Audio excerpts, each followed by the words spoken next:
নমস্কার বন্ধুরা, সুপর্ণার রান্নাঘরে সবাইকে স্বাগত।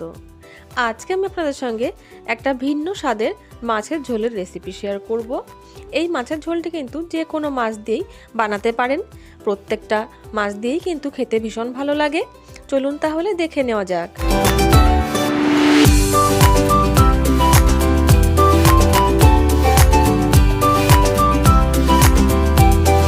আমি এখানে 700 গ্রাম মতন কাটা মাছ নিয়েছি।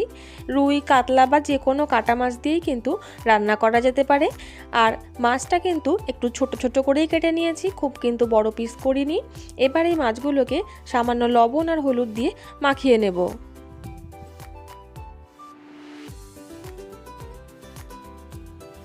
মাছগুলোতে খুব ভালো করে কিন্তু লবণ আর হলুদ মাখিয়ে নিয়েছি।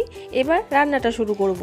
তার জন্য গ্যাসের ওপরে কিন্তু কড়াই বসিয়ে তার মধ্যে দিয়ে দিচ্ছি সর্ষের তেল। সর্ষের তেলটাকে খুব ভালো করে একটু গরম করে নেব। তারপরে এর মধ্যে দিয়ে দেব আলু।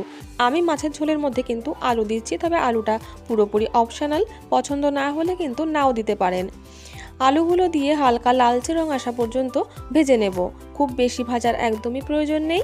আলুগুলো ভাজা হয়ে গেছে, এর থেকে বেশি কিন্তু আর ভাজবো না। এবারে আলুগুলোকে আমি তুলে নেব। এবার যে তেলটা রয়ে গেছে ওই তেলের মধ্যেই মাছগুলো কিন্তু ভেজে নিতে হবে। আমি তার জন্য একবারেই কিন্তু অনেকটা তেল দিয়েছি। মাছগুলো দিয়েও কিন্তু উল্টে পাল্টে দুই সাইডেই লাল করে ভেজে তুলে নেব।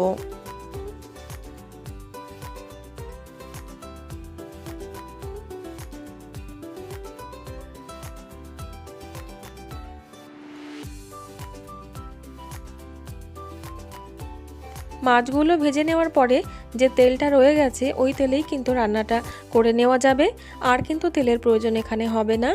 এবার ওই তেলের মধ্যে দুটো শুকনো লঙ্কা, সামান্য একটু গোটা জিরে আর দিয়ে দিচ্ছি দুটো থ্যাতো করা এলাচ। এবার খুব ভালো করে একবার নাড়াচাড়া করে নিয়ে তারপর এর মধ্যে দিয়ে দেব 2 টেবিল চামচ পরিমাণে পেঁয়াজ বাটা। পেঁয়াজটাকে খুব ভালো করে তেলের মধ্যে নাড়াচাড়া করতে হবে যতক্ষণ পেঁয়াজের কাঁচা গন্ধটা না চলে যাচ্ছে। তারপরে এর মধ্যে দিয়ে দেব 2 চামচ পরিমাণে আদা, রসুন আর কাঁচা লঙ্কা বাটা। আদা, রসুন, কাঁচা লঙ্কা একসঙ্গে বেটে তারপরে কিন্তু আমি 2 চামচ দিচ্ছি। এবার এই আদা রসুনটাও তেলের সঙ্গে খুব ভালো করে নাড়াচাড়া করব যত আদা রসুনেরও কাঁচা গন্ধটা না চলে যাচ্ছে। এবার এর মধ্যে দিয়ে দিচ্ছি স্বাদ অনুযায়ী লবণ, দিয়ে দিচ্ছি পরিমাণ মতন হলুদ, কালারের জন্য দিয়ে দিচ্ছি হাফ চামচ মতন কাশ্মীরি শুকনো লঙ্কার গুঁড়ো, দিয়ে দেব 1 চামচ পরিমাণে জিরে গুঁড়ো আর হাফ চামচ মতন দিয়ে দিচ্ছি ধনে গুঁড়ো, আর দিয়ে দেব টমেটো বাটা। আমি এখানে বড় সাইজের একটা টমেটো বেটে নিয়েছিলাম। এবার এই পুরো মশলাটাকে তেল ছাড়া পর্যন্ত খুব ভালো করে কষিয়ে নিতে হবে। মশলাটা যখন খুব ভালো করে কষিয়ে নেওয়া হয়ে যাবে তখন কিন্তু কড়াইয়ের গায়ে এইভাবে কিন্তু লাগতে শুরু করবে, আর মশলার কালারটাও কিন্তু একদমই চেঞ্জ হয়ে যাবে। তখন এর মধ্যে দিয়ে দেব ভেজে রাখা আলুগুলো দিয়েও প্রায় 3 থেকে 4 মিনিট মিডিয়াম ফ্লেমে আলুর সঙ্গে মশলাটা কষিয়ে নেব।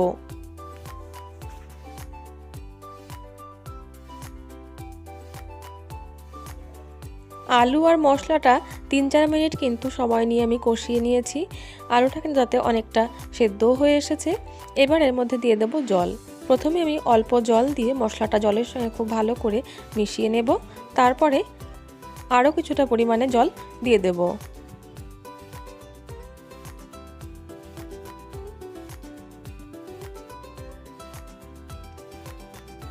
মাছের ঝোলটা ফুটতে থাক, ততক্ষণ আমি যে মাছগুলো ভেজে রেখেছিলাম এই মাছের ওপরে সামান্য একটু ঘি দিয়ে মাখিয়ে নেব। যদি ভাজা মাছের ওপরে এইভাবে ঘি মাখিয়ে নিয়ে তারপরে ঝোলের মধ্যে দেওয়া হয় তাহলে কিন্তু ঝোলের স্বাদ এবং গন্ধ দুটোই কিন্তু ভীষণই ভালো আসবে। আপনারা বাড়িতে কিন্তু একবার অবশ্যই ট্রাই করবেন। ট্রাই করলেই বুঝতে পারবেন যে স্বাদ গন্ধ কতটা আলাদা। এতক্ষণে কিন্তু মাছের ঝোলটাও খুব ভালোভাবে ফুটে গেছে, আলুগুলোও কিন্তু একদমই সেদ্ধ হয়ে গেছে। এবার এর মধ্যে দিয়ে দেব ভেজে রাখা মাছগুলো দিয়ে আরও 3 থেকে 4 মিনিট খুব ভালো করে ফুটিয়ে নেব।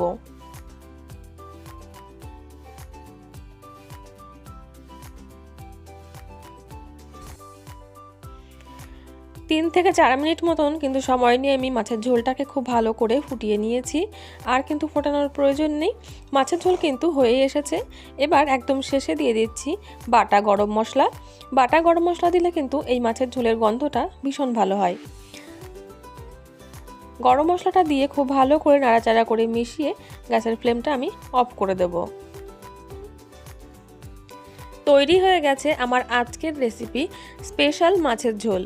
এই মাছের ঝোলের রেসিপিটি আপনাদের কেমন লাগলো তা কিন্তু আমাকে কমেন্টে জানাতে ভুলবেন না।